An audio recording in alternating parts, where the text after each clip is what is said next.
या अगोदर खरं तर विधान परिषदेमध्ये तुम्ही काम केलंय, भंडारा गोंदियामध्ये बरंचसं काम आहे आणि आज सोडून आता राज्यसभेची उमेदवारी दिली. बरीच चर्चा होती, शेवटच्या क्षणापर्यंत नाव निश्चित होतं, मात्र आज काल तुमचं रात्री नाव फायनल झालं.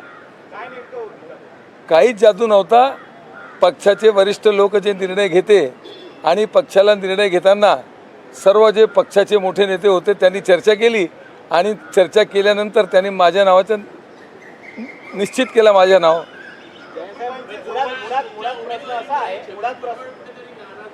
छगन भुजबळ साहेब माझे वडील सारखे आहे आणि बऱ्याच वेळा त्यांनी मला आशीर्वाद दिलेला आहे आणि मी त्यांच्या मुलगासारखा काम करणार आहे. तो नाराजीचा आमच्या पक्षात कुठेही प्रश्न नाही. गोंदिया भंडारा स्थानिक स्वराज्य संस्थेच्या निवडणुका झाल्या, त्याच्यामध्ये भाजपला तिकीट मिळाली, अविनाश ब्राह्मणकर आमदार झाले. त्याच्यानंतर असं बघितलं गेलं एकंदरीत राष्ट्रवादीमध्ये पार्थ पवार वर्सेस सुनील तटकरे आणि प्रफुल्ल पटेल असा सुप्त संघर्ष, प्रश्न ऐकून घ्या, सुप्त संघर्ष आहे असा बघायला मिळाला होता किंवा अशा चर्चा होत्या. मात्र प्रफुल्ल पटेलांच्याच वर्चस्व पाहायला मिळाला. कुठेही हे सर्व चुकीची गोष्ट आहे. आमच्याकडे काही सुप्त संघर्ष नाही. हे सुप्त संघर्ष कुठून लोक म्हणतात आम्हाला तर समजत नाही.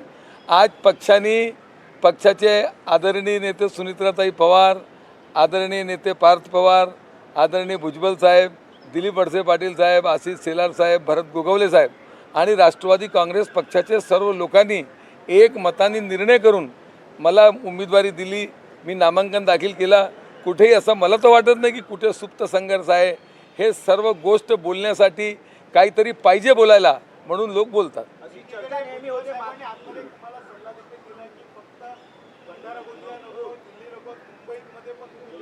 नक्की पक्षाने जे जबाबदारी दिली आहे आणि वडील सारखे छगन भुजबळ साहेबांनी जे मला सजेशन दिलं आहे, तो मला जरी पक्षाने इतकी मोठी जबाबदारी दिली तो दिल्ली, भंडारा, गोंदिया आणि मुंबईपर्यंत आपले क्षेत्राचे, राज्याचे विकासासाठी जे करता येतील ते मी करणार.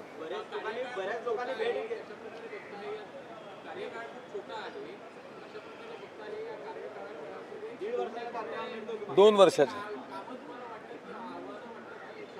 2 वर्ष मला भरपूर आहे.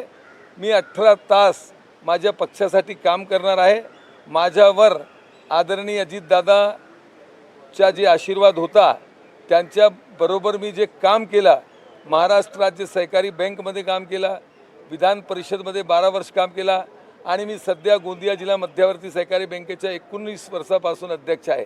हे सर्व अनुभव आणि खासदार प्रफुल्ल पटेल साहेब आहे, पार्थ पवार साहेब आहे, यांच्या सर्वांच्या जे मला तिथे सहयोग भेटणार आहे आणि महायुती आहे म्हणून काम करताना कुठे अडचण होणार नाही. मुद्दा असा याच्यामध्ये बरीच 3 ते 4 नावं चर्चेत होती. मात्र राजेंद्र जैनचं नाव अचानक आलं. एकंदरीत माध्यमांमध्ये असं काही चर्चा नव्हती. मात्र राजेंद्र जैन असा काय करिश्मा करतात की राज्यसभा मिळते आहे किंवा प्रफुल्ल पटेलांच्या वर्चस्व पाहायला मिळते? पक्षात सर्व नेते बराबरीचे आहे आणि काही वर्चस्व राहत नाही.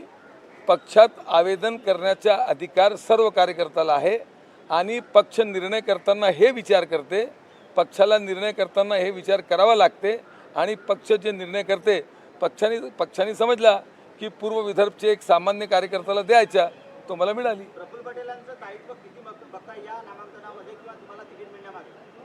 माझ्या माहितीप्रमाणे मला सर्व नेत्यांनी माझ्या नावावर एक मताने शिक्कामोर्तबा केला.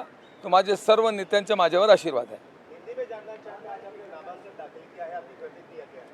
मैंने आज जो अपना राज्यसभा के लिए नामांकन दाखिल किया, मेरे पक्ष राष्ट्रवादी कांग्रेस पार्टी अजीत पवार जी के गठ के माध्यम से मुझे ये जो उम्मीदवारी दी गई है, ये मेरे लिए बहुत गौरव और मेरे लिए खुशी की बात है. मैं अपने नेता आदरणीय स्वर्गीय अजीत दादा पवार के नेतृत्व में मैंने बहुत काम किया है. 12 वर्ष विधान परिषद में राष्ट्रवादी कांग्रेस के माध्यम से और महाराष्ट्र स्टेट कोऑपरेटिव बैंक में, गोंदिया जिला मध्यवर्ती सहकारी बैंक का मैं 19 साल से अध्यक्ष हूँ.